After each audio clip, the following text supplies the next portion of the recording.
I would shake your hand, but I got to hold on.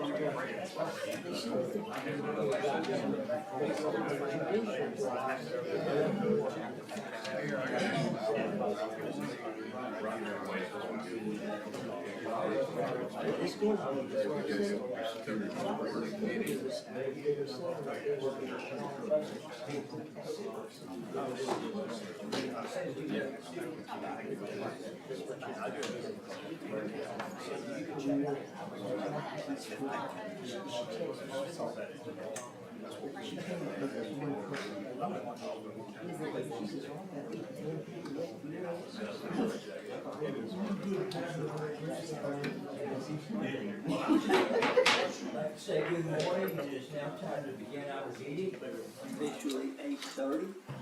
As always, we're gonna start on time. If you'll check your cell phones, please just put them on silent for us. However, if it does ring and you go outside and hear on your conversation, you can certainly come back in. And having said that, I'm going to ask Commissioner Anthony Simmons to lead us in the invocation of the pledge. Let us pray. Dear Lord, we want to thank you for this wonderful day. Thank you for raising us up this morning and starting us on our way. Dear Lord, I pray for those who have lost their homes in Florida, South Carolina, North Carolina. Dear Lord, we want to pray for those who lost their lives.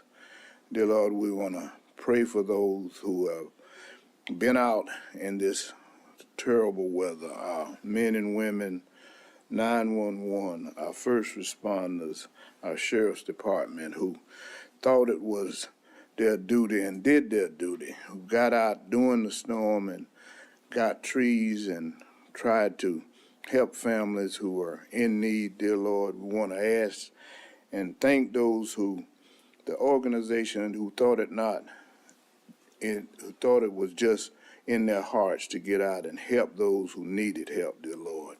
We want to ask, dear Lord, that you continue to just protect our men and women that are overseas, that are protecting us so we can have meetings of this sort.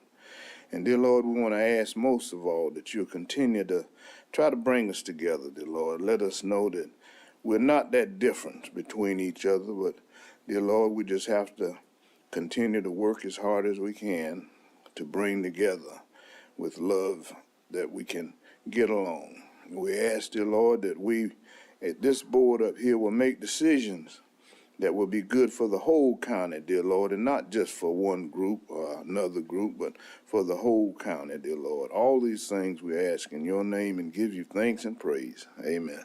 Amen. I pledge allegiance to the flag of the United States of America and to the republic for which it stands, one nation, under God, indivisible, with liberty and justice for all.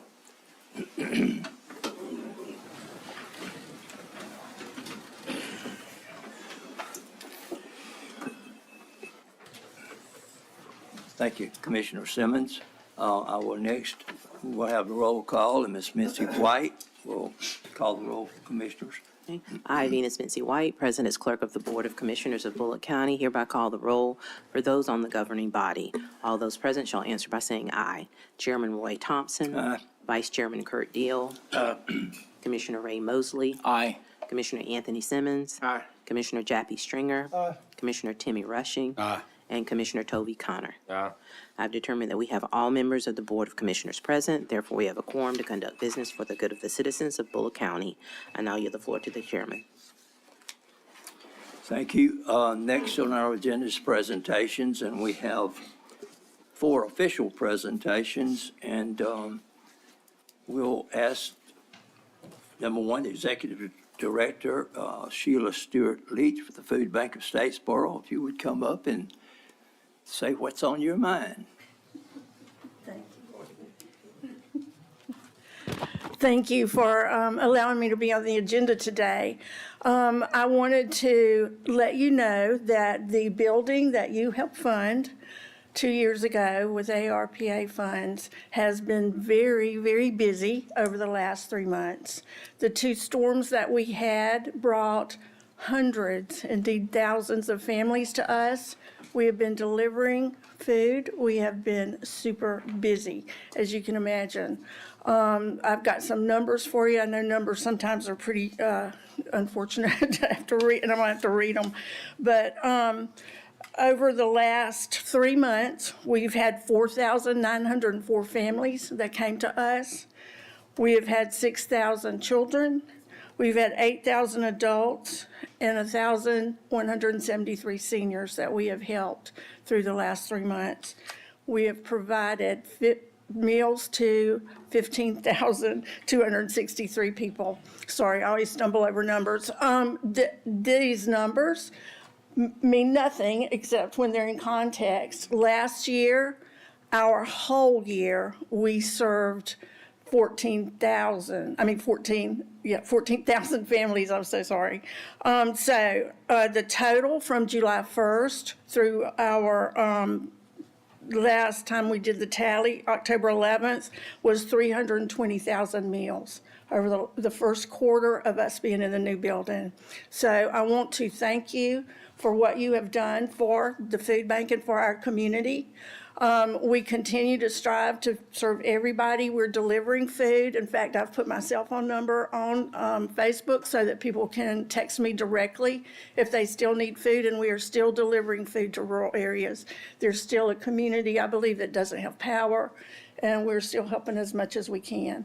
So the food bank is also celebrating its 37th anniversary this year. By my best count of using numbers that Joe Bill Brannon kept up with, we have served over 13 million people in that 37 years. So we've had quite a run. So do y'all have any questions about the food bank? We always need donations, and in fact could not survive without donations. We buy food from Second Harvest, but they cannot keep up with the level of assistance that we are providing our county and the surrounding counties. So anytime somebody wants to help us, we're always happy. Thank you. I'd like to make one statement. The food bank has come a long way from its original start. And like you said, it's millions of people that have been fed, and we certainly appreciate everybody's efforts. Thank you. Thank you. Thank y'all. Thank you for letting me come today on your busy agenda. Thank you. Thank you. And, Mr. Chairman, if I may have a personal privilege, being given the opportunity to serve as an ex officio with the Food Bank Board of Directors, what you said rings so true. They've come a long way. Let's see if I can say this without my tongue tripping. Ms. Stewart has been a good steward of the funds and the donations and that have been afforded to the food bank. And if Mr. Joe Bill were here, he'd be proud. And if he's here in spirit, he's proud. So I just wanted to take a moment and thank Ms. Stewart and the board members who are present and the community who are supporting them now. You know, I look back and I see some of the board members here, and we'd like for y'all to stand up also so we can give y'all an applause.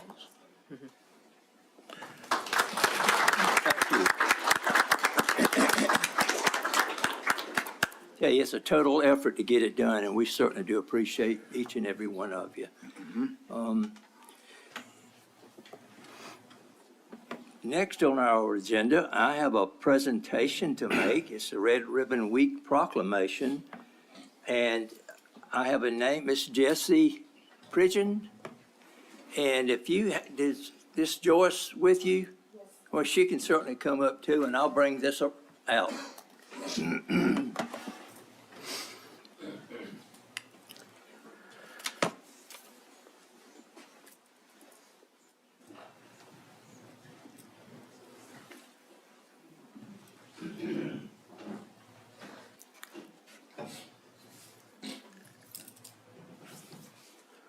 I'm gonna stand right in between y'all, if that's okay. That sounds good. Two beautiful young ladies here this morning, and hey, it overwhelms me. This is a proclamation, and we've done this several years now, and it says, whereas the Red Ribbon Campaign will be celebrated in all communities in Georgia during Red Ribbon Week, October 23 through October 31, 2024.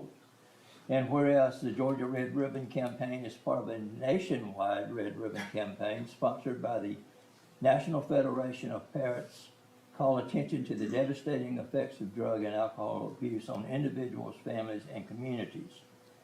And whereas the state of Georgia has sponsored a Red Ribbon Campaign since 1987 to encourage the citizens of Georgia to make a personal and public commitment for drug-free living.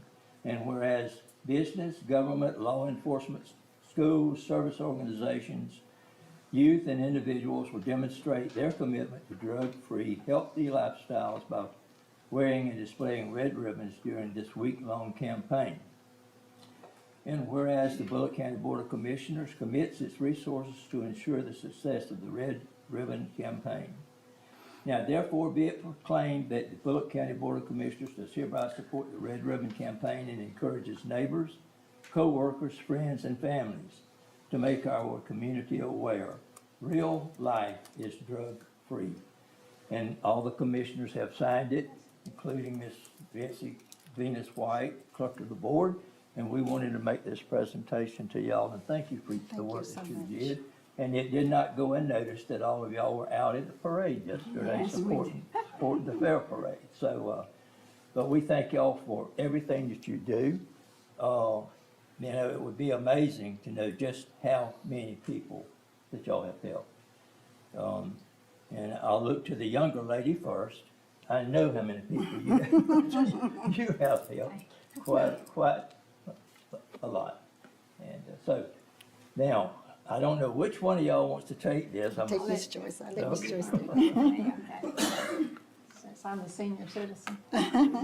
Well, we're getting there, aren't we? Yeah, A few more years and we might qualify. that's right. Do we want the commissioners to come down and get? Yes, please. Yes, all right, if the commissioners, if y'all would come down.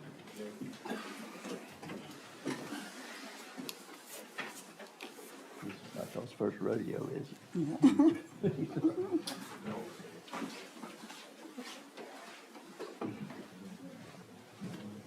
Let's see. Now you help us. What else?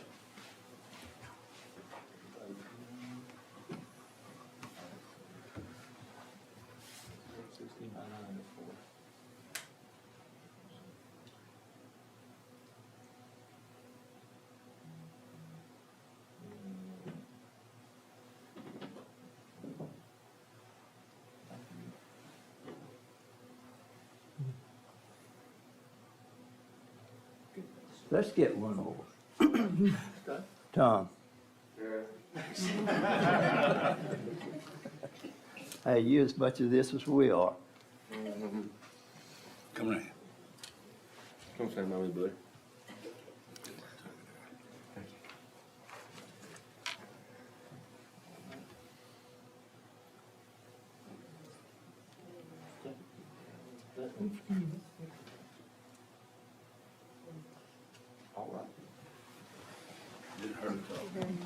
Thank y'all again very much. Say a little bit. Sure.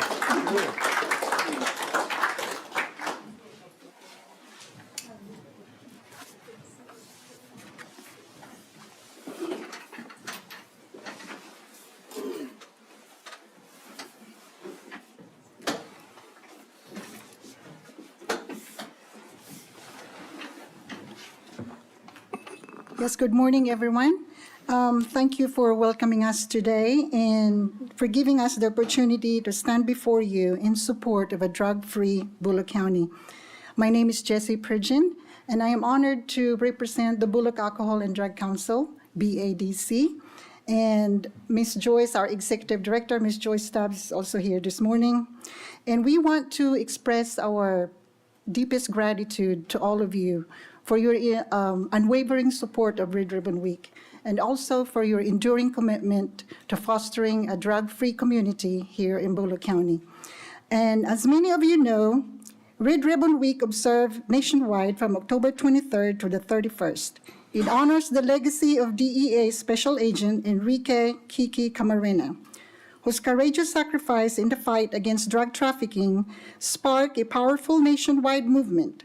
Since 1988, millions of people across the country have united during Red Ribbon Week to raise awareness about the dangers of drug abuse, and to promote education that inspires healthier, safer choices.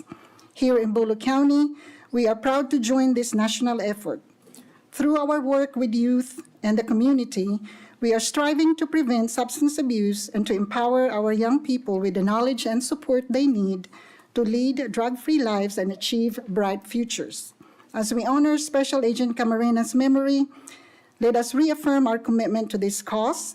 Together, we can build a safer, healthier, and drug-free future for Bulloch County, one where our children and families can thrive. Once again, we sincerely thank you for your continued support of Red Ribbon Week, and with your partnership, we can make a lasting difference in the lives of our community members. Thank you very much. And we thank y'all again for coming this morning. Next, under the presentations is Human Resources Director Cindy Mellett. This will be the Workforce Development Study, Phase 1. Good morning, everyone. Thank you.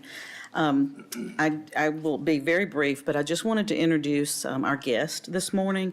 As you may remember, the county partnered with MGT Consulting back in the spring to conduct a workforce development study. And we had a kickoff right here in this room with department heads and supervisors back in April. They, since then, have been working very diligently on Phase 1, which we knew would be the lengthiest and most challenging portion of the study.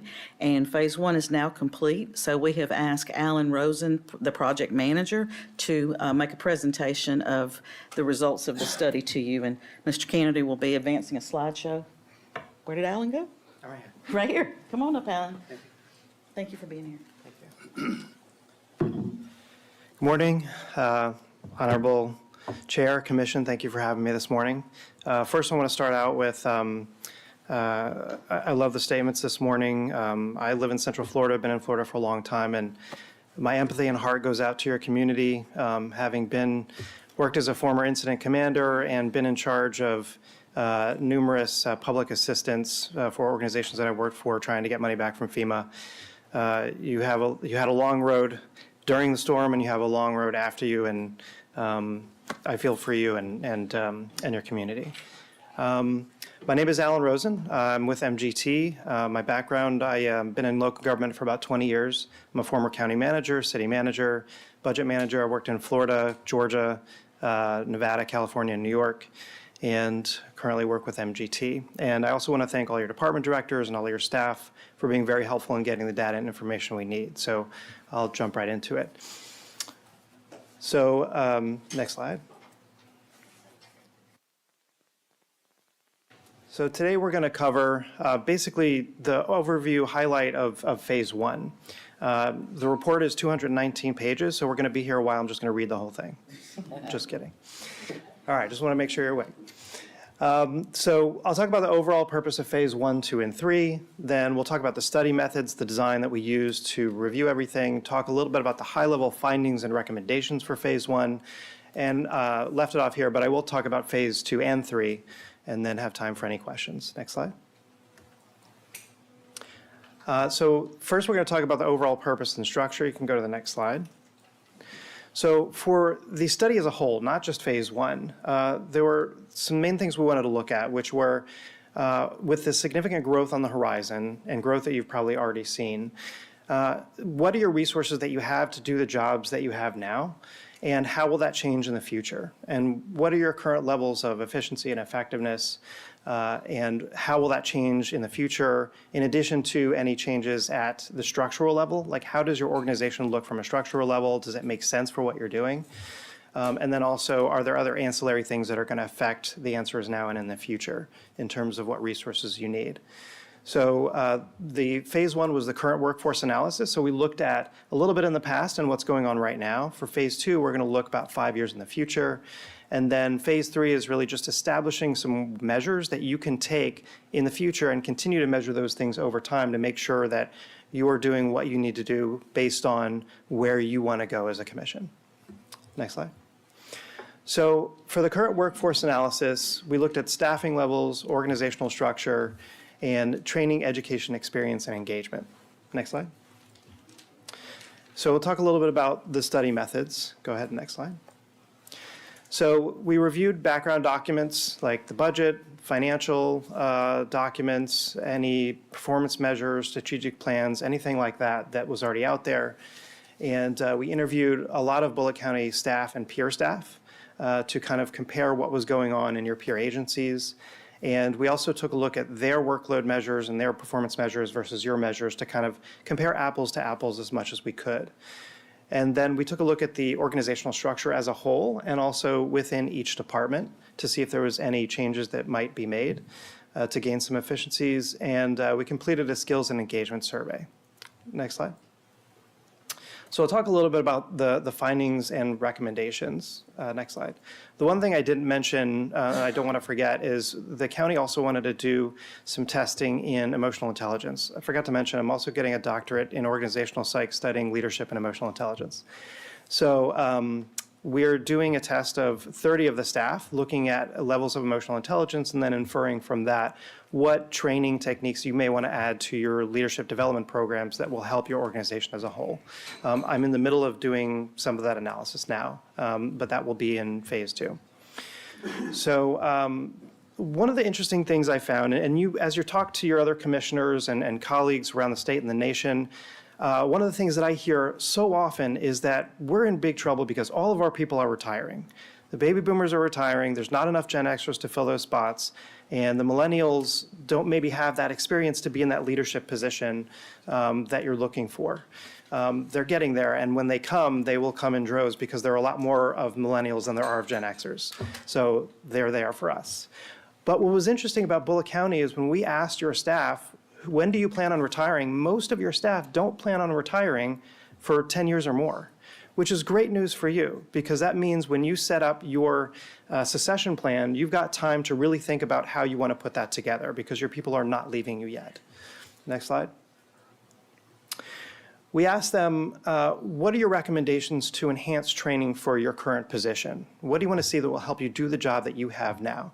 So we broke it up into employee and management, and employees, a lot of them said hands-on training. That was a lot of the technical fields. You know, we want something that will show us exactly how we're supposed to do what we're supposed to do right now, technically. And they also mentioned more education and tuition reimbursement. That was something that was important to them. For management, they said budget training and basic management training. When I say basic management training, that means like leadership development, emotional intelligence, how do I hold people accountable, how do I work with people that used to be my colleagues, but now I'm their supervisor, those sort of things. Next slide. And then we asked them, what training, what additional training advice would you have for the county in terms of growth for your next position? And so the employees indicated leadership development, management training, again, technical training for those technical aspects, training on responsibilities for new positions, hands-on training and practice. What they meant by that, a lot of the comments were, I don't know what my boss does. So they're so busy doing their job, they don't know what their boss is doing, and their boss is so busy, they don't really have time to just say, this is what I do all day. And a lot of organizations, you have something where you have like shadowing or, on-the-job training where somebody that wants to do that, maybe they shadow their boss for a day to kind of really see what goes on and what they would be expected of them if they moved up. And then again, for management, you see this budget training and mentorship shadowing. I want to mention specifically that, and it's on the next slide, I think, but they don't mean how do I put my budget into the system. What they mean is I want strategy on my budget. I want to know what am I doing with my budget? How do I manage it? How do I propose what I need? The strategy behind it, not necessarily just the implementation. That's kind of what they were talking about. Next slide. And we also asked people, are they looking for other positions? Are they looking to leave the county? For the most part, most people were not looking to leave the county, which is good. That means overall, most of the departments have a really good culture because most of the time people leave organizations, it's not because of money. The top reason is generally because of relationship issues. So that bode well that most people don't want to leave the organization. The reasons mentioned were low pay, lack of advancement opportunities. That one was skewed a little bit because some people that are answering these questions are department directors and they don't want to be the county manager. So they really have nowhere to go. Some of them were elected officials at their department, so there's really technically nowhere to go. So that kind of skewed that being in the top bracket there a little bit. We did have a couple of people say negative workplace environment, so there are some pockets of maybe some issues there. And then some other personal, desire to move to part-time positions and just childcare issues. Next slide. So some high-level recommendations from the survey, and each department is different. If you go into the report, there may be different levels of each of these. This was from a high level, what I just showed you from the entire county. Some recommendations from the survey include increasing availability of budget and theory and practice training for managers. We kind of talked about that. Enhancing leadership training. I think there's already some leadership development programs, but including some of those specific things that people were interested in, including emotional intelligence skills. Periodically perform comp and class studies to ensure pay equity. Most organizations do that periodically anyway, just to make sure they are where they need to be. Next slide. From an organizational structure standpoint, the organizational structure looked pretty good for most of the departments. The two that I'll bring up was the overall span of control. When we looked at other counties your size, I really liked the way Bulloch County was structured in comparison to the other counties. There's a lot of literature out there about the proper span of control. And especially there's not a lot of research in span of control in government, and it's very different in government than it is in private organizations. So especially at the top, you've got two areas to manage, right? The county manager and assistant manager. We have, anybody ever seen that movie Office Space? No. So yeah, that person had 5 bosses. We also have 5 bosses, or 7, or 10, or 12, or any generally odd number. So we have a lot of work to do to make sure that you're served as you need to be served and you have the information you need at your disposal at any time. But we also have 10, 17, 20, whatever department directors that also need our attention in terms of being at the top. So a lot of other counties maybe had a county manager, no assistant county manager, like 17 departments, and also a number of elected department heads that they needed to be able to provide services to all the time. Logistically, it's impossible to be able to provide the support that department directors need at that level with that small attention span because you have to split yourself so thin. The way that you're structured at the top, in some department heads, you've got like public safety director that manages a couple of departments. That takes a huge load off of the county manager and assistant manager to be able to provide good supervision to the people that they need to provide supervision to. And you have a couple like Parks and Rec has a lot of stuff underneath it, and you've got one department director. And again, that takes the load off. So I would not go looking at some of the other peers and saying we should do it like them. If anything, being able to maybe consolidate even a little bit more at some point as you grow to make sure that the people at the top can provide the time that the department directors really need for that wisdom and the coaching and things that they need to be able to be successful. Mentioning Parks and Recreation, the person that did that section of Parks and Recreation saw that there was a lot of different divisions. He had been a Parks and Rec director for 20, 30 years and said that there probably could be some consolidation within that department. I know that you're hiring a new director, so that may come with time as that person looks at this report and what they have underneath them to be able to help them manage those departments and eliminate silos that may be there because there's so many different divisions. Next slide.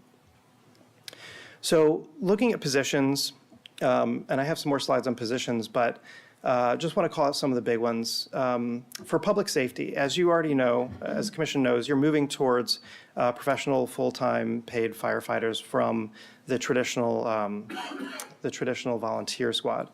That is something that we saw as well that will provide better service, more consistent service, possibly lower the ISO rating and move you in a more service-oriented direction. What we saw, the sheriff's road deputy covers 338 square miles per shift. That's a big area to cover. And so there were some recommendations to increase those deputies on the road. And then for E911, we saw that some of the senior staff was actually operating as dispatchers because there weren't enough dispatchers to handle the call volume, so they can't do their job. They're now acting down, and you're paying people at a higher level to be dispatchers, whereas if you grab some more dispatchers, then they can fleet back up to their level and do what they need to do to lead that division.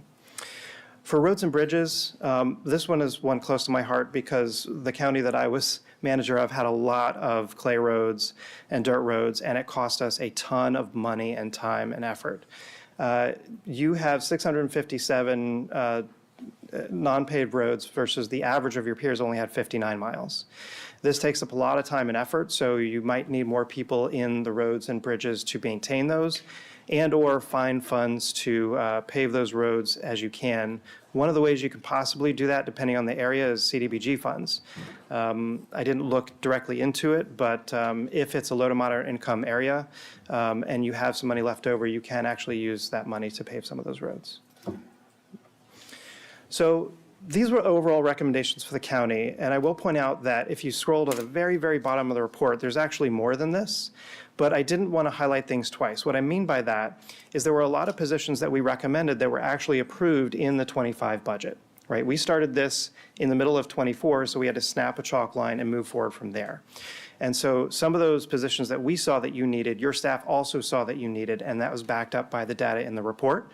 I didn't add them here again, but you can see them all if you go to the very end of the report. So in addition to the positions that were already implemented in 25, there were 17 and a half other positions that we saw that were probably would get you to average, right? This isn't to become the premier community. This is kind of to get you to the average of your peers or average best practice. And that cost would be about 1.3 million. That's only about 1.1 million for the general fund. There are a couple of positions that were, I think, in E911 that are not in the general fund, if I'm correct. Next slide. So other recommendations that we saw, really that was kind of the main area of our study, but we also, as we see things, we want to also point those out that may help you be more efficient and effective over time. For the clerk of the board, centralizing public records request. I'm not sure if you know, Florida is also very, very big on public records, and it's a very hard job, and you want to make sure that it's centralized and that it flows through. Obviously, the sheriff has their own, but for the departments under you, you want to be able to centralize that through one agency that has the training, the understanding, that can train all the department directors what they need to do for public records or not do, the time frame that Georgia allows, and also be able to shuffle everything through their department so that they can track all of this stuff for you. For elections, today's first day of early voting in Georgia. I had a hard time finding a parking spot. Should have thought about that earlier. But good for people exercising their right to vote. In Georgia, as we've seen, it's a moving target for elections. So it's very stressful for them, but some standard operating procedures might help, doing some process studies for things that they have to do, and creating and implementing a communication strategy might help as well. For government buildings, one of the things that we saw was, I know you're doing a space study analysis now, and so from that, make sure and you get from them the gross square feet that you maintain, because right now when we first started the project, all you had was the number of buildings. Generally, the best practice runs on about 50,000 square foot per tech, but since I didn't have that data, I couldn't give you a good analysis on how many people you have versus what you need to maintain. We're way short. Okay. I have a general idea of, even if you take out the sheriff's facilities, but yeah, we have hundreds of thousands of square feet of buildings. Yeah. And it's, even though that average is 50,000 square feet per tech, it's a little bit different for government, but still, once you have that data, it'll help you really, get that data behind your understanding of, you can have data all day long, right? I can say data, but when you work in it every day, you see the impact of what you have and you don't have.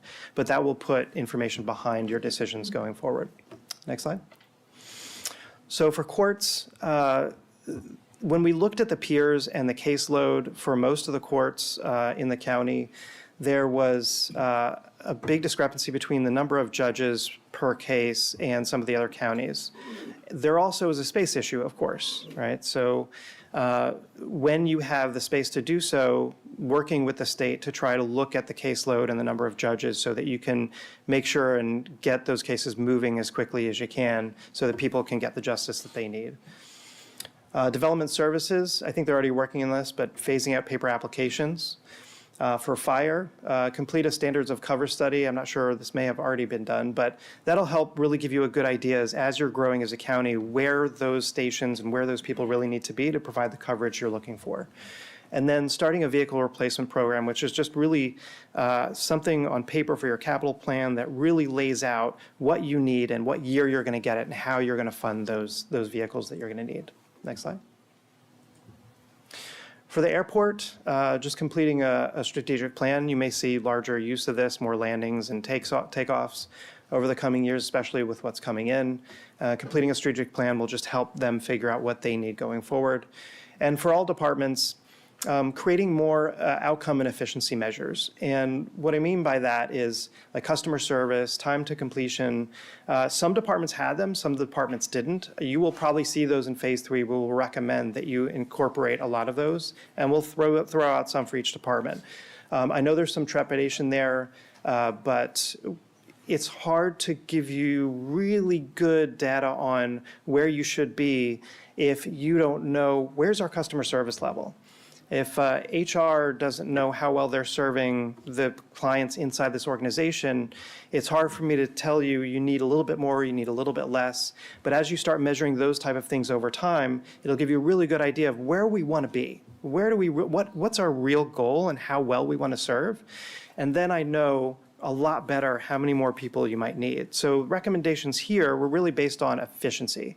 How many people do you have to do X number of jobs? But go ahead, I'm sorry. I'm sorry, Mr. Rosie. I didn't mean to do all those verbal cues. I've been trying to keep my nose out of the study so there's no influences in that we maximize our responses from employees and managers.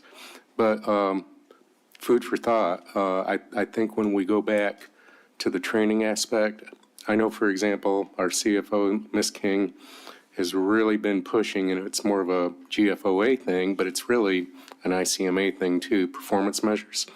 So I think we have enough big data where we can express workload measures and convert them into some form of efficiency measures, but I think it takes an extra step to get them to performance measures. Mm-hmm. So maybe in the course of your analysis, if you go back to the training aspects that you were talking about earlier, and I can always use a refresher or a primer on that kind of stuff, but I think in the intermediate to long term, we need to try to advance to performance measures, so that way we can even do a better job of sharing with the citizens how we truly are performing. But I offer that as a food for thought. Yeah, absolutely. And I will say that the amount of performance measures and the different performance metrics that you guys have in your budget book are far and away much better than all of your peers that we looked at. So it was much easier to get information from you than it was from some of your peers. So you do have that going for you. And you're right, the GFOA do require more outcome and effectiveness measures, not just input and output and efficiency measures in the budget book for their award going forward. And you're right, Mr. Manager, that having that data will provide much more detail to your citizens and to you as leaders as to how and why and what you're doing. So thank you. Thank you. Next slide. So phases 2 and 3, next slide.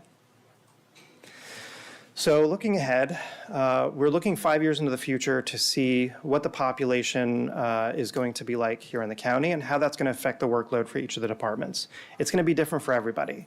If your population goes up by 20 or 30,000 over the next couple of years, it's not going to affect HR the same as it will community development, right? So we need to take a look at all that information and figure out what that impact will be. And assuming the same level of service right now, how many more people would you need to be able to do that same job with that additional workload with or without any efficiencies built in? And then you can then take that information and decide, do we like the level of service we have now? If that's fine, then we'll go on that same trajectory. If we think we need better level of service in this department, maybe we need to have a higher trajectory to meet expectations And if we are already way exceeding expectations in a department, maybe we don't need to grow as fast as the report says, because we're already doing even better than everybody else, and we can use that resources somewhere else. We're also going to consider how changes in technology might affect the workforce. So we're looking at artificial intelligence and how that's going to change the way we do business in local government. At the recent ICMA in Pittsburgh, there were a lot of speakers on artificial intelligence. Did you get a chance to go? I regret I didn't. I had to serve the people locally.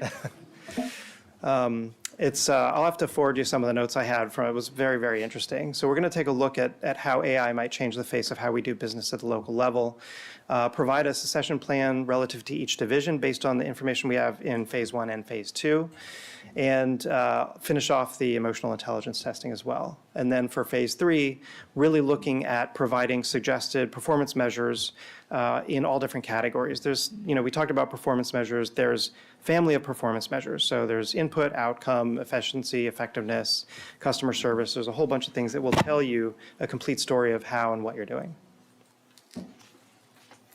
So I did that. Any questions? Mr. Rosen, and if the chairman doesn't mind yielding, I don't have any questions, but it's sort of a moment for reminders. I'll remind the commission, although I'm sure you're aware of it, that we're doing a parallel master facility study like Mr. Rosen mentioned, and the timeframes of these two studies are fairly similar at this point. I think the master facilities consultant has really played catch up, and I think you all have had some interaction. And I think as they both coincidentally have a Phase 2 and a Phase 3, and I think everything seems to be on that timeline that Mr. Rosen introduced. And in that regard, I also wanted to remind you all, and Ms. King, although I'm sure she's aware of it, but I think she's in the fog of war with the audit right now.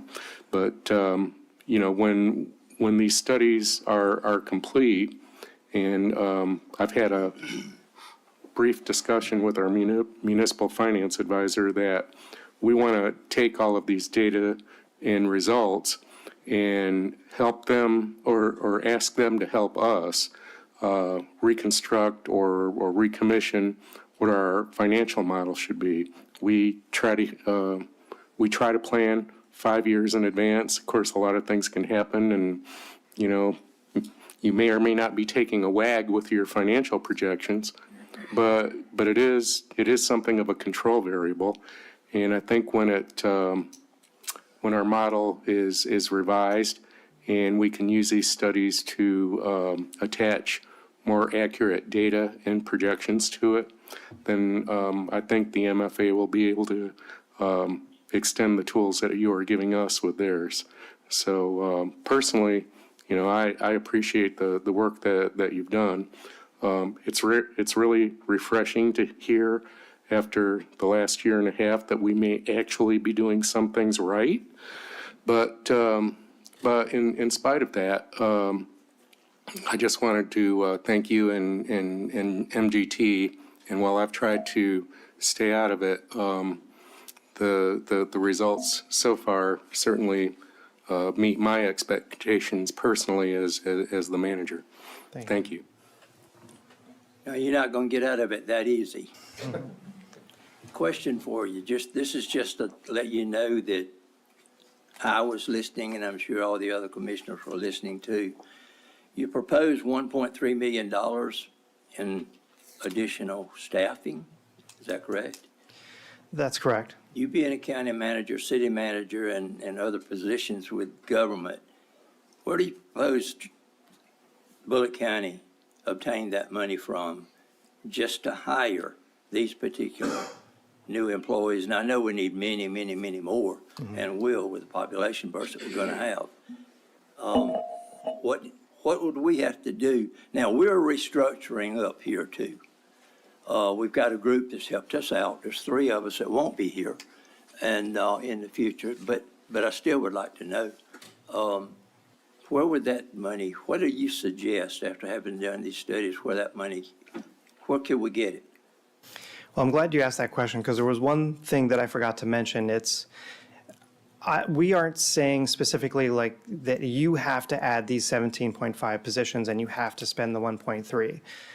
It's, as Mr. Couch and I know, the decisions aren't up to us, right? People elect you to make those decisions, and we just provide you the best business case scenario we can, and then also try to help answer those questions like, okay, where are we going to get the money? I will say the county has already been very good with the funds specifically for fire, and they have requested and gotten safer grants, right, for those positions.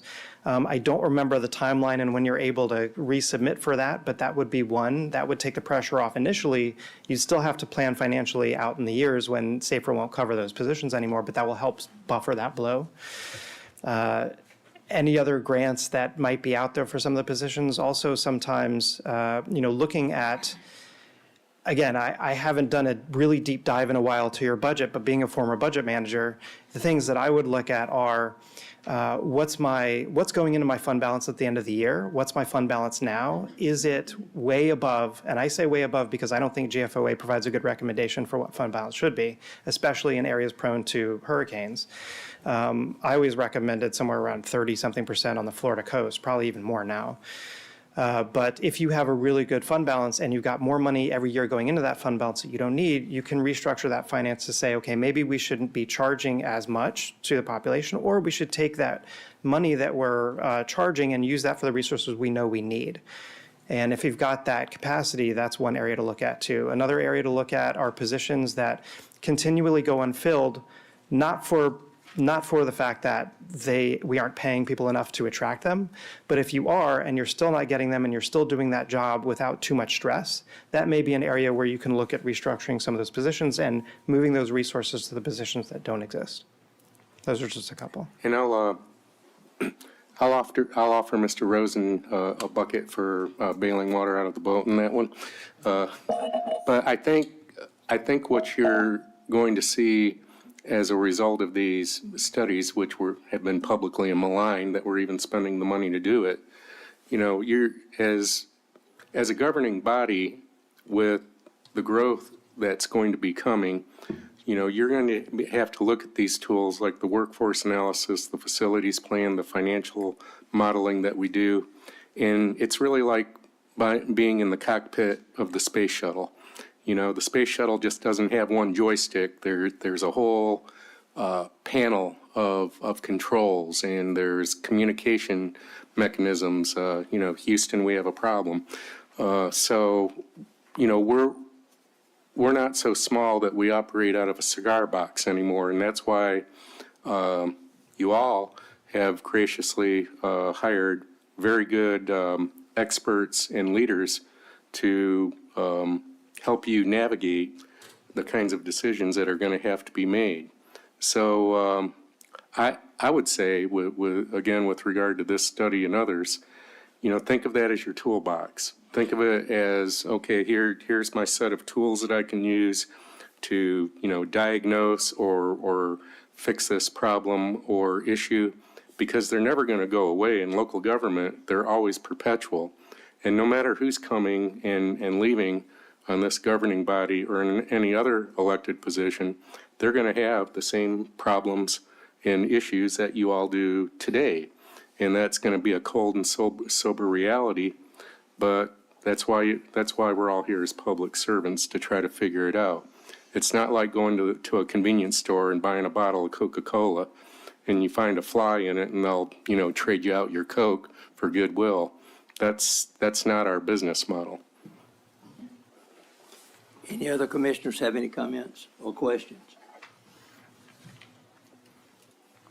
I'm a very inquisitive man. I've got 217 more, but I'm going to save them. Oh, okay. And but we certainly appreciate your coming and giving us that report. I appreciate you guys having me, and hope you have a wonderful day. Thank you very much. Item number 4 is County Engineer Brad Deal, and Assistant County Engineer Ron Nelson is going to give us an update on county GDOT transportation projects. Good morning. Engineering office was asked to prepare a brief presentation regarding mainly the differences between county road system, transportation system, and then the state transportation system. So we've come up with just a brief few slides to kind of walk through and pause, maybe have any questions anybody may have or anything you might want to point out. But just starting here with this slide here, obviously we've got 179 miles of state routes that are within Bulloch County. And then you can see the extreme network that's within Bulloch County as far as 650 miles of unpaved. I think previous presenter said 657, so we're getting a little bit better. 569 miles of paved for a total network of 1,219 miles in the Bulloch County system. Wanted to walk through maybe some of these definitions. Terminology obviously matters when it comes to funding and the availability for trying to reach out for funding. The first one being the interstate and the freeway system that's within the Department of Transportation, their realm of authority. But in looking at this definition, interstate and freeways are limited access highways meant for larger distance connections with higher travel speeds. And this is the catch here, which do not abut land use that serve them. So it's, as it states there, with limited access. And if you drop down to the bottom one, the local roadways definition, which really pertains to us, it accounts for the largest percentage of all roadways in terms of mileage in Bulloch County. They are not intended for use in long distance and travel due to their provision of direct access to abutting land. And that's key, that just the compare and contrast between the limited access that the Department of Transportation operates on primarily. And there are, in the middle there, we've got arterial and collector roadways as well. But the difference between the Department of Transportation and the county road system, I just kind of made a few notes that, you know, at the end of the day, the county road is what takes you home to your family and to your home. It gets you to you really, you know, what your ultimate final destination is at the end of the day in our county road system. And then it gets you to what matters as well as far as your land, your property, and our agricultural base here that's in Bulloch County. None of the state routes are going to necessarily take you to there. There could be access off of a state route that gets you to agricultural areas, but primarily our road system is going to lead you to those areas. Next slide. So just a few highlights with what DOT has here in Bulloch County. First and foremost, DOT is responsible for the construction and maintenance and operations of all the state routes. And I wanted to point out there are two offices. There's a district office that's in charge of 26 counties in southeast Georgia, and it's located in Jessup. That's the district office. And then there's a local office here in town for DOT that represents actually 5 counties, and Bulloch is actually one of them. And myself, I know Brad as well, we stay in contact with those two offices on occasion based upon what the current business is with the roadways as far as projects that are programmed to come up. We stay in contact with those two offices pretty well continually all the time. Another important part of what DOT does too on the state route system as the local roadways intersect is they maintain the placement and maintenance of stop signs. So that's a feature that the Department of Transportation is responsible for any local city or county roads that intersect. They're responsible for the stop condition there. State routes are identified through numerical designation. State Route 24, State Route 67, US 301, US 25, I-16. Whereas all the roadways basically in Bulloch County under our jurisdiction, they've got names. You got Burkhalter Road and Langston Chapel, Harville Road. They don't have numerical designations, although each one of them has a county road number, but we refer to them basically as their given name is what we refer to them as. Interesting facts too, even number routes that are on DOT's road system, if it's an east if it's a west to east route, then it would be an even number, such as US 80. And then if it's an odd number, like State Route 67, it's a south to north route. And the mile markers are also a designation that's associated with state routes. DOT has mile markers that start 0 at the south end and would go north, and then on the west to east, it would start on the west side of the county and progress all the way through the county on that state route. Next slide. A few safety and informational features that differentiate between the state system and the county system. The state has a minimum requirement for right-of-way of 80 feet. I believe the county typically tries to request 60 feet. In some instances, we will do less, but we typically try to move through a minimum of 60 feet. There are various other features that the state has on every state route is raised pavement markers for nighttime reflectivity. We don't necessarily have in the county roads reflectivity on every single road as far as an RPM is concerned. Thermoplastic is typically what's striped on all state routes. The county would use paint reflectivity. In some cases, we would use thermoplastic, just according to what the project is or the volume of traffic. The state would also have additional paving width in the form of a paved shoulder. Typically, it's a 2-foot minimum, but it could go to 4 foot depending on traffic. We have, on recent projects in the county, we've tried to add a 1-foot additional pavement width for additional safety. Next slide. So, U.S. highways in Bulloch County. This is intended just to communicate what the U.S. highways are in Bulloch County. Some of the features that are associated with each one of these U.S. highways and what their mileage is throughout the county as far as these particular U.S. routes are concerned. And then just the state routes, similar information associated with the features, all these locations, the mileage that's associated with each one of these state routes as well.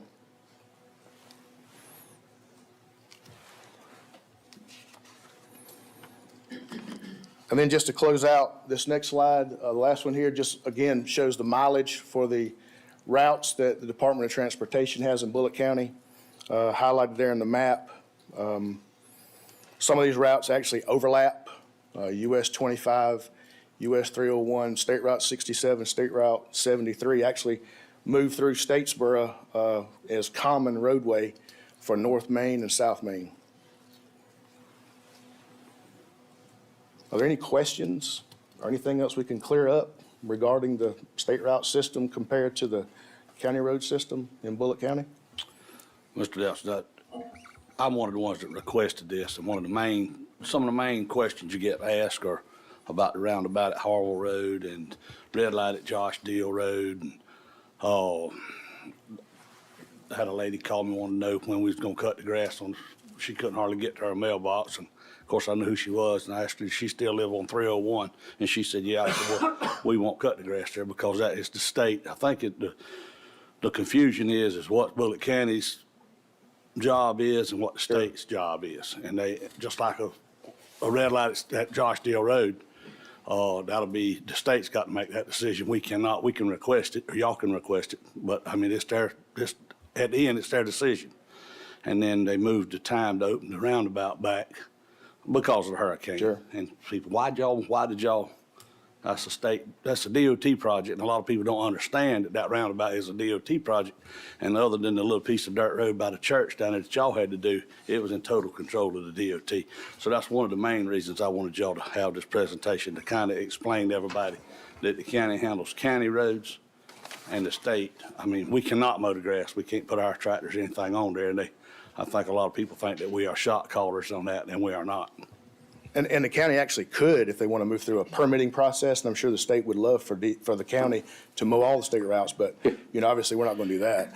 But just to kind of further what you're talking about, so we did add in here as well the roundabout feature that is actually constructed. It's going through an inspection this morning with the state, and this is showing a before and after photo So last summer of 2023 shows the intersection there where it's a skewed intersection. I believe this location was cited some time ago, maybe around 2012 or 13, as being a qualifying for the high-risk rural road program, which is a federal program. I think Mr. Couch probably remembers that as well. Yes, it might have been before that period. I think you probably got a lot of calls from Commissioner Sure did. Gibson on it. That's right. So, yeah, remember it well. But then it just took a good long while for this project to actually move through the preliminary engineering, primarily the environmental process, especially being a federal-funded project.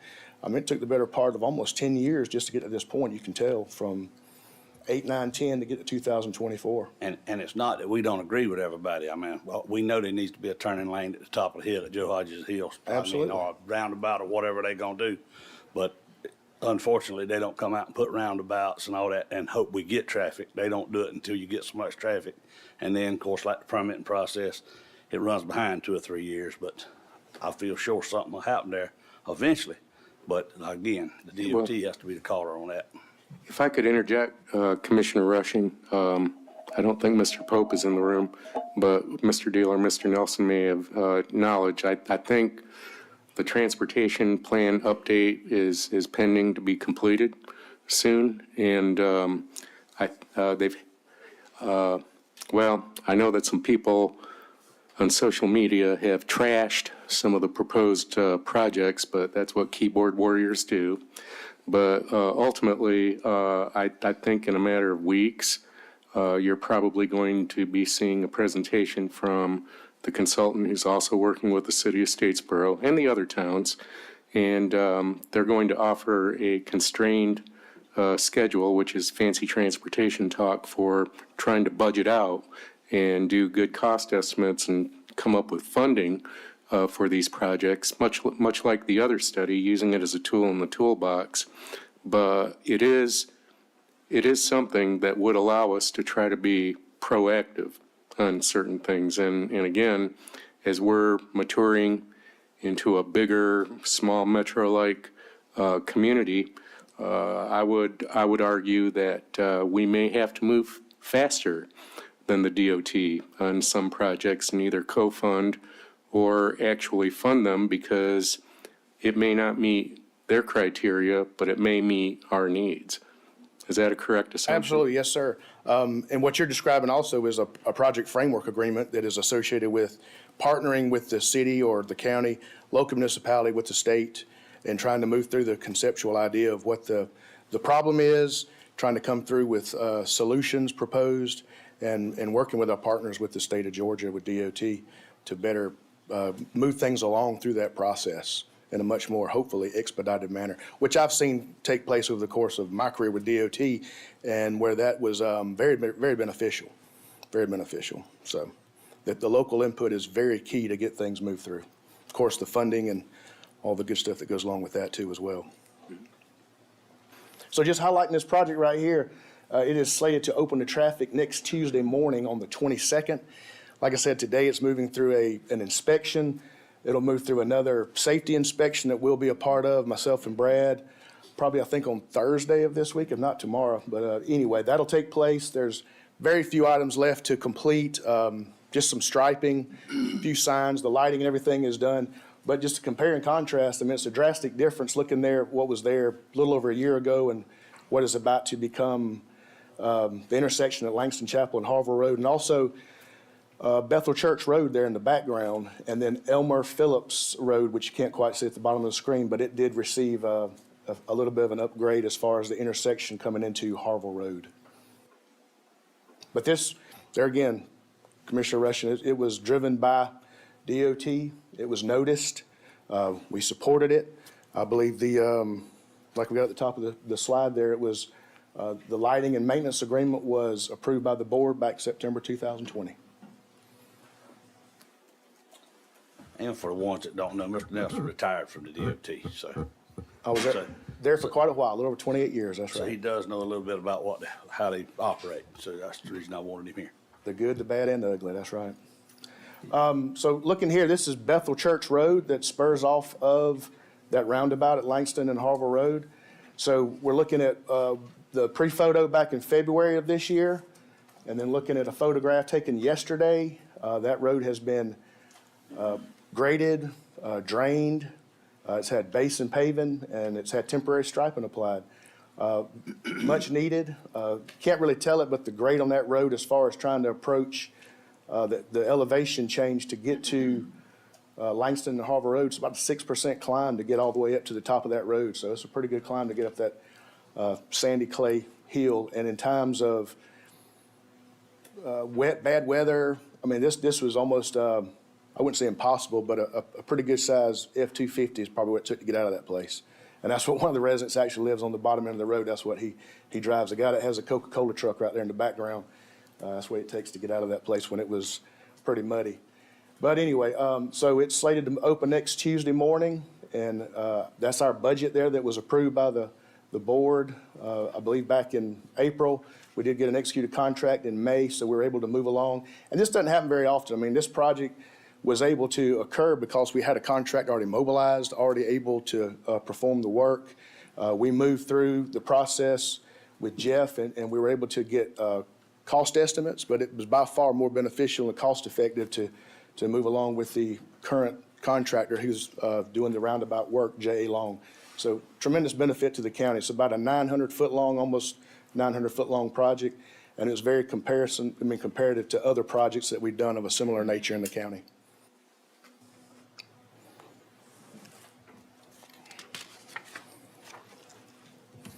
Any other questions or anything? Those two projects?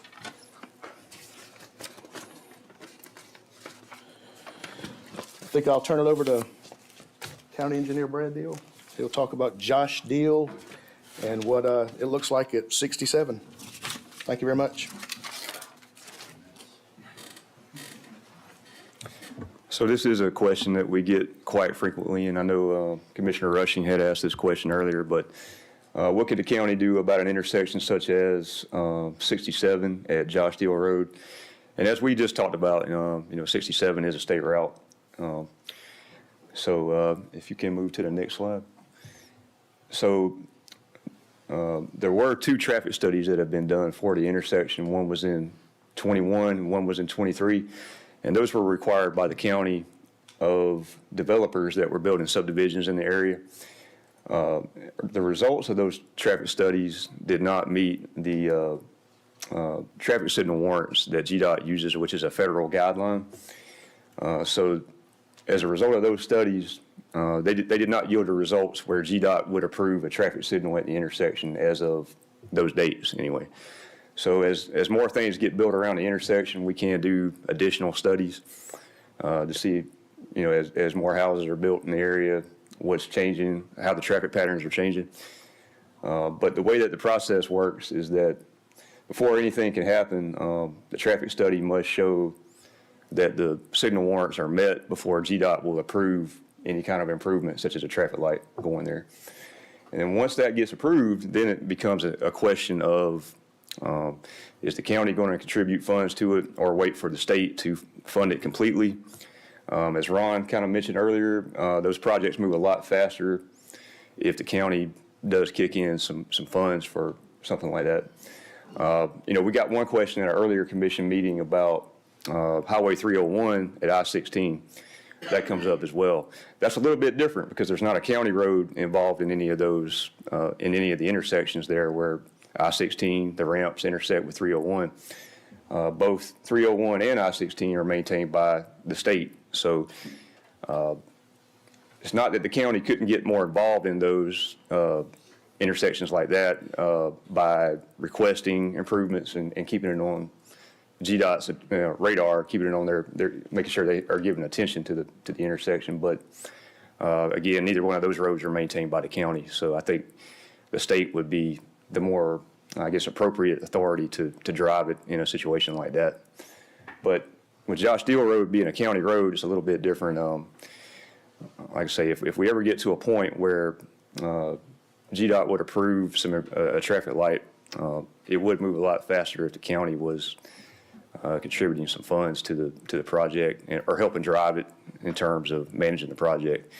An example of that would be the bypass at Cypress Lake Road, which we did a few years ago.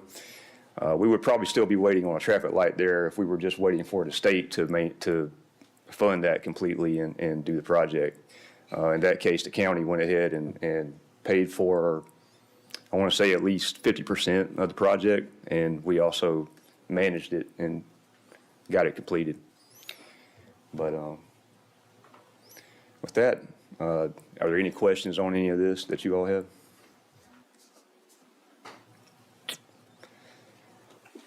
I'll make a comment about the growth of Bulloch County. You know, I'm 78 years, 8 months old, give or take, a few days. And I can remember when bag phones came out. But just looking at the picture of the roundabout a few minutes ago, you know, it was all two-lane highways. The one thing that people are going to have to understand is Bulloch County is growing. I'll end that statement with that. And is that the end of any other questions? Thanks. Thank y'all for that.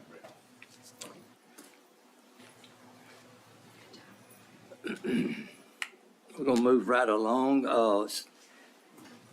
Item number 5 says Roy Thompson questions. I do have at least one question that will be asked in the future. Just the right people are not in here this morning for me to ask it.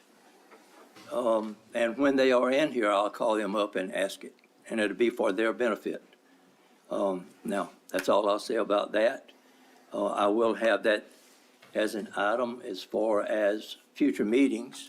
If they don't come, that question will never be asked. If they do come, it will be asked. So, next, before I entertain a motion to approve the general agenda, do we have any other discussion or modifications desired by the county manager or the board? County manager has none this morning, Mr. Chairman. Hearing none, then I'll ask for approval, a motion to approve the general agenda. Well, a motion second, discussion, none. All those in favor, show of hands. Unanimous approval. General agenda is approved. We'll move next to the consent agenda, and I must read these 7 items. Approve a resolution to approve amendment number 2 to the 401A Defined Contributions Plans Adoption Agreement. Number 2, approve and ratify the use of J.L. Deriso Trucking for hauling services related to Tropical Storm Debbie in the amount of $18,496.25. 3, approve the purchase of self-contained breathing apparatus from Municipal Emergency Services in the amount of $89,730.48. 4, approve the purchase of Hearst Rescue Tools from Municipal Emergency Services in the amount of $49,893.38. Item number 5, approve and ratify an emergency order from Cherokee Culvert in the amount of $16,741.12. 6, approve an amendment to the budgets for fiscal year 2024 by appropriating amounts in each fund for various activities. And 7, approve the purchase of the Lion PPE from NAFCO in the amount of $52,335. We can approve these as the sum, or we can move any of these items out into new business. If what's your desire? Mr. Chairman, I move to approve all items collectively. We have a motion, second, into discussion. Hearing none, all those in favor, show of hands. Unanimous approval. Thank you very much. We're going to move now into new business, and we have a report from Ms. Cindy Mellett to approve update on the personnel policy. Good morning again. I have presented to you in your agenda packet this morning a resolution to approve updates to the personnel policy manual that applies to all Bulloch County employees. This is a project that I'm sure you recall we've done in the past. We did a complete overhaul of our personnel policies in 2019, and since then, we have each year presented updates to that manual just to reflect changes in law, to clarify issues that maybe there might have been misunderstanding about in the past, and to make minor changes as needed. What I've given you, and I apologize for its length, is a redlined version of the current manual showing exactly what changes were made, along with a clean version of the new manual that we're asking you to consider adopting today. To make it a little easier to digest, I've also included in your packet a little table that just basically summarizes the changes that were made. I have that with me, and I'm happy to answer any questions. I don't want to read it to you in the interest of time, but just to hit on a few of the high points that were included in this year's changes. We have added a section because we rely so heavily on email to communicate with employees, requiring that employees provide a valid email address for those communications. We've added language saying that the payroll schedule may be adjusted when situations deem it necessary, for example, during the hurricane situation, when that day of pay may be off by a day or two.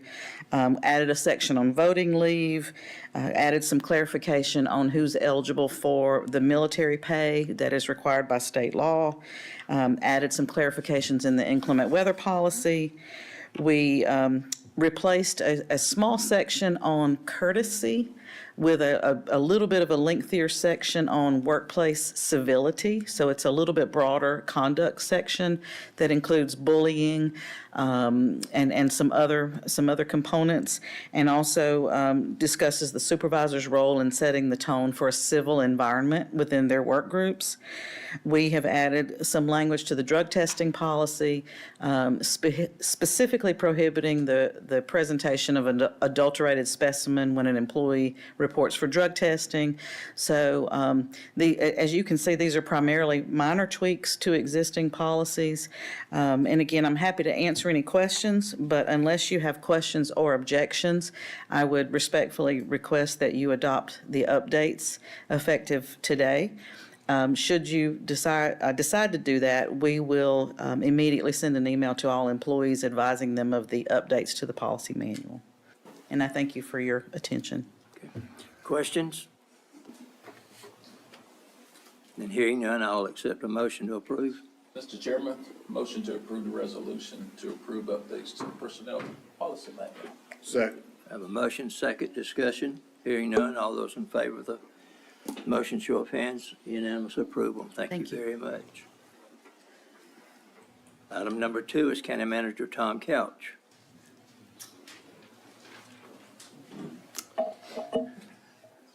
Thank you, Mr. Chairman. Item number 2 is a motion to approve a master agreement and task order with Goodwin Mills Kaywood to begin a pre-design study for jail improvements designated for the 2025 SPLOST. What I'm recommending is approval of the master agreement, which is in one of the attachments annotated as B121-2018, which is merely a AIA form contract, and then a task order, B221-218, with Goodwin Mills Kaywood, the office located out of Atlanta, Georgia. And again, this is to begin a pre-design study for the jail improvements that we anticipate to put on the 2025 SPLOST referendum in March.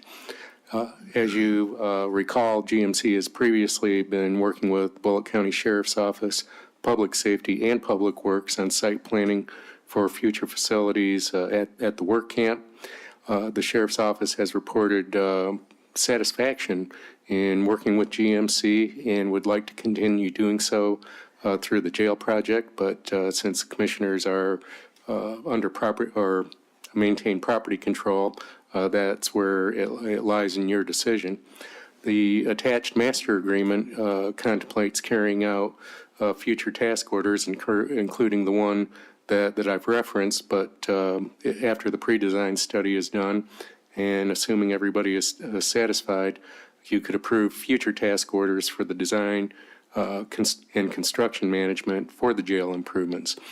The task order, B221, would provide funding for a pre-designed study for a fee not to exceed $25,000, and this would begin the value engineering for the project. And again, we've asked for designation to be paid for with 2019 SPLOST funds that are available. So I'll yield the floor back to the chairman, and if there are motions and discussions or questions, I'd be glad to answer them. Questions? Hearing none, I'll accept a motion.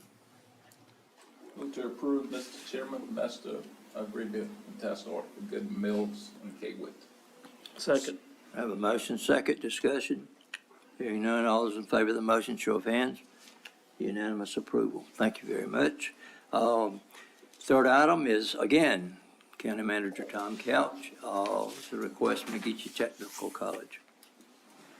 Thank you again, Mr. Chairman.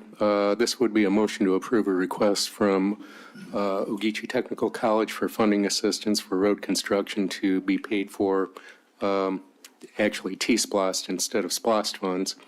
In the fiscal 2024 state budget, OTC received approximately $20 million to construct an industrial systems and robotics training center at A.J. Riggs Road in US 301 South. And except for a proposed portion of right-of-way dedicated to the county, the Development Authority donated the remaining portion of land, which is attributed to the Gateway Industrial Park for the facility.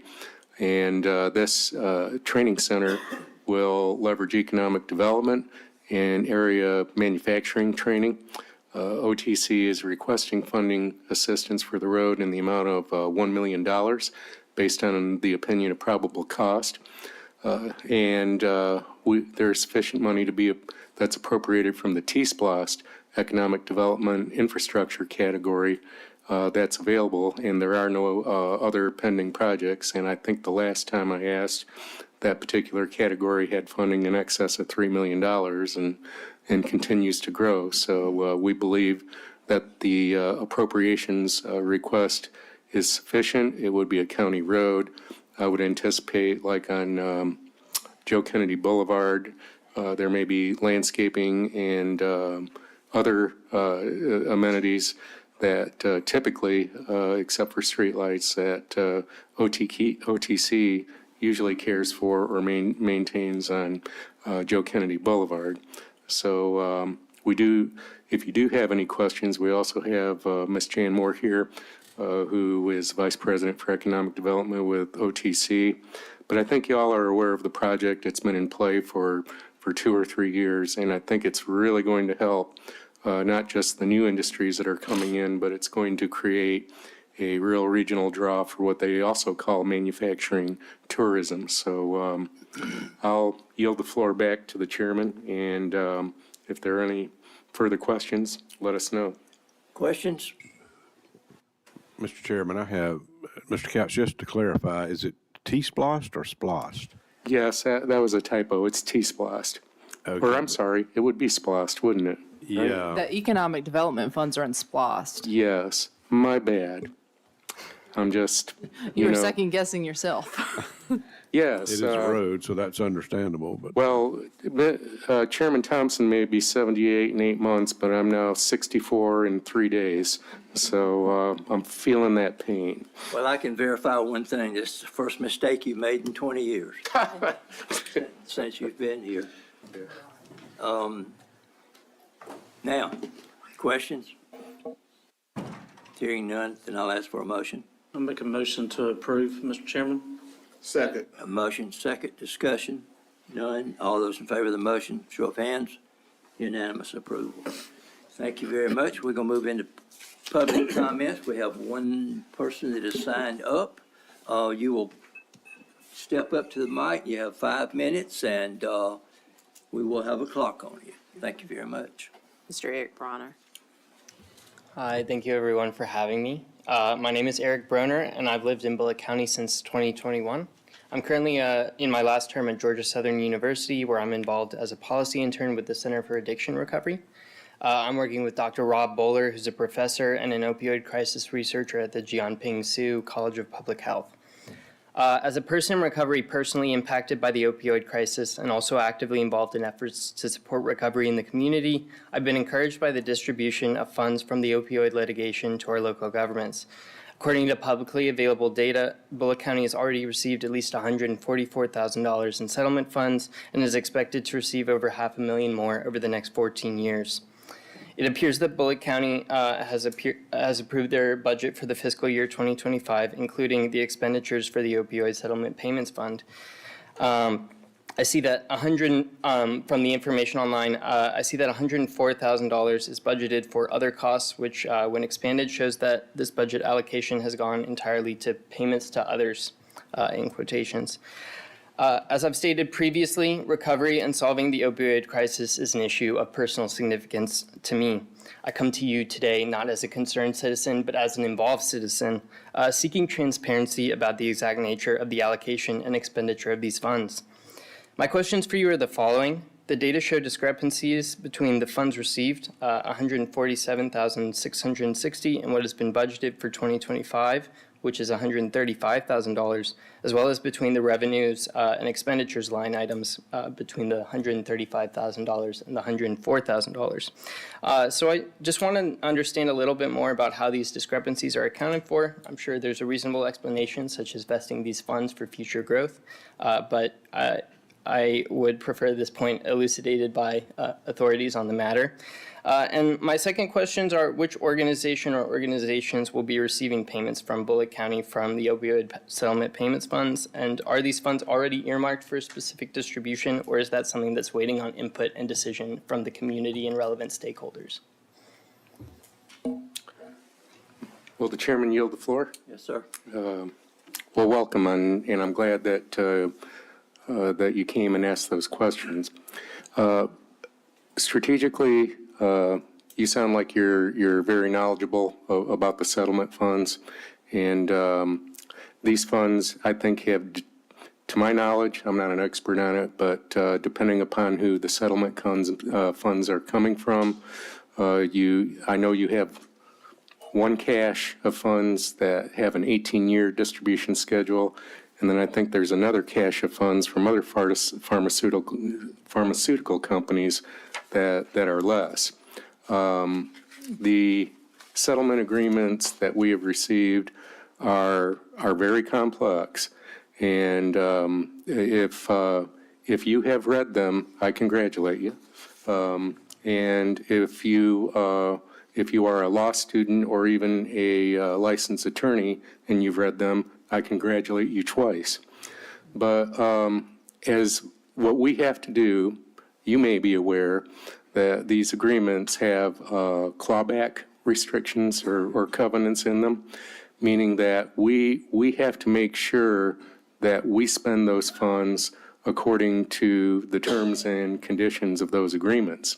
Now, fortunately, we have a person who works within the county. We asked her to step out of her role a little bit and give us some advice and assistance. And we're still trying to work out the final details. And I think Ms. King will validate, the money keeps trickling in. So it probably, we've got a balance of money that we can use. And then there's another and then there's additional money that comes in through the year. And we're trying to understand the schedule so we can budget for them properly. But I would say we would have an excess of 200, maybe 250,000 or more presently. Is that Yeah, close? I think that's probably close. I can't recall the exact figure, but Now, we haven't presented a firm proposal to the commission yet, but I believe our intent was, and if you're familiar with those agreements, there are certain percentage distributions that have to go to certain entities, very specific. For example, like your law enforcement department, whether it's a PD or sheriff's office. I think sheriff specifically, I know in the 18-year agreement, settlement agreement, I think they either have to get 9 or 12% of the funds. But so we don't muddy the waters too much here.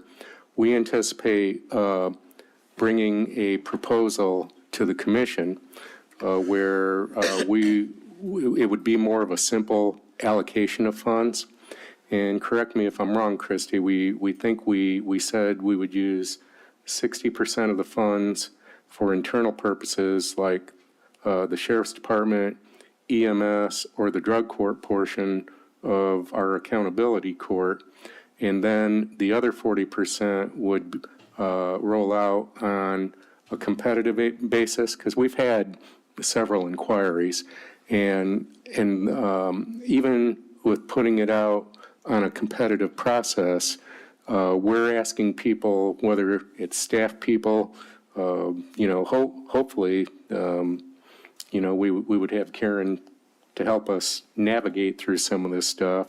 But myself, Ms. King, any of these commissioners, in order to judge which agency has the best proposals is going to be difficult. And there's going to be winners and losers. We had representatives from the Alcohol and Drug Abuse Council.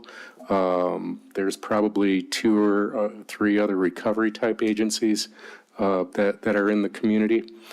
So I believe what we'd like to do is just get to a standard, and maybe even in 2 or 3 years the allocations would change.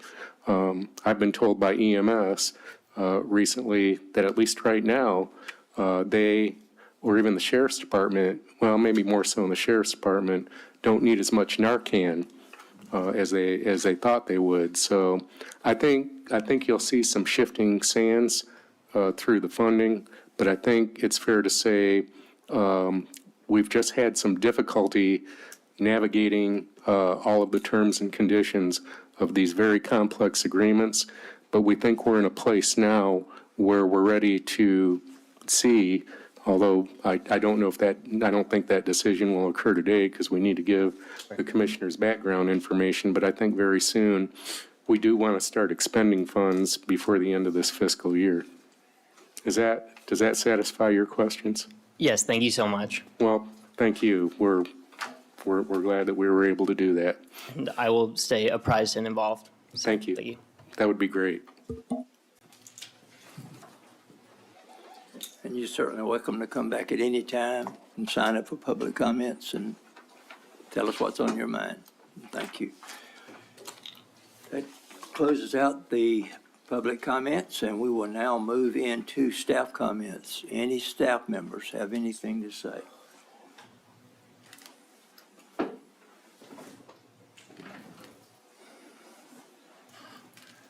Good morning, Commissioners, Chairman. I just wanted to take just a brief minute. Robert Siemens, Assistant Public Works Director. We've had a couple questions come up on the debris removal concerning private roads and the private subdivisions. If the private subdivision if they'll take their debris and bring it all the way out to the closest county-maintained road, dirt or paved, we will pick it up from there. I appreciate one lady who came forward to one of the commissioners, and she identified if she brought it out to her closest area, it would actually be in a bad area to place that debris. She did move it to another road right away, which is a whole lot better pickup area. We just appreciate the public doing this. The private roads, though, if they can get it out to the closest county-maintained right-of-way, we'll take it from there. The contractors did start moving this weekend and are currently moving in the county, so please get the debris out there. Thank you. Robert, Yes, sir. give me an example of that. An example of a private area? Yeah. Okay, if you have a private subdivision, say that borders, let's say Cypress Lake, okay, Cypress Lake Road. If you have a private subdivision, our contractors are not going into that subdivision. We can't go. Hazelwood, something like that, is that what you're saying? I'm gonna have to defer. That's Iron Gate, public. those are public roads there. Okay. Like Whippoorwill subdivision. If Whippoorwill is a private subdivision, they'll have to bring it out to that county-maintained road. Or Pulaski Point, maybe? Or Pulaski, yes, sir. Okay. I just wanted to get a clarification on that. Yes. But they will be going into subdivisions, I mean, like Iron Gate. Yes, if it's a county maintained road, we'll go into it. Yes, sir. Thank you. Thank y'all. Just to ask y'all a question, and I think I went over this with Dink, but I just want everybody to understand it because a lot of people that get it loaded up ask where to carry it to. So you want it beside the road. Don't carry it to the collection centers. Don't carry it to. If you need to carry it to collection centers, you can. Okay. Well, I just Okay? make it better But for you all don't citizens. have to. You can just get it to the closest right of way. That's right. Well, just got some people that don't want it in front of their house and they'll haul it on. So I just wanted to clarify that they could do that if they wanted to or not to do it. Yes, sir. Just be patient with us. We are out there working. Thank you. Thank you. Thank y'all for the report. Any other staff members? All right, we'll switch it to the commissioners. Any commissioner comments? Mr. Chairman, I would like to say to Dink and everybody that's been involved in all this, they have been working. They worked all weekends trying to get some driveways in to put this debris on for the crews that's coming in. And just all of them, the county employees, everybody that's been involved. I just appreciate it. I know y'all hadn't slept a lot, but I thank you for what you do. Anyone else? I'd like to echo what Commissioner Rush said. I do appreciate everything y'all do. And I understand they're gonna make one pass and that's all? We're starting with one pass now. Our goal is to make it around the county by December 1st. It may be one, it may be two. We'll reevaluate as we get closer to see if we need that third pass. But right now, we are starting that first pass. Okay. And we encourage the citizens to go ahead and get it out there now. Don't delay. And it needs to be cut up in 6-foot lengths. 6 or less would be ideal. It doesn't get stuck in the trucks as bad that way. If you put the long stuff in there, it's harder to handle on the equipment. But it's also, it'll get wedged in and clog the trucks up as they're unloading. Okay. All right. Okay, thank you. Thank you. Anything else from the commissioners? If not, then I'm compelled to read the following statements. We will be going into executive session. I call for a motion to adjourn into executive session in accordance with the provisions of OCGA 5014-2-1, OCGA 5014-3B-1B, C, D, E, F, and OCGA 5014-3B2, and other applicable laws pursuant to the advice of County Attorney Jeff Akins, for the purpose of discussing pending litigation, real estate, and personnel matters. Do I have a motion to enter into executive session? Second, Do Mr. I have a Chairman. motion? Second. We are now in executive session. Thank you all for coming this morning. Mr. Chairman, can we take a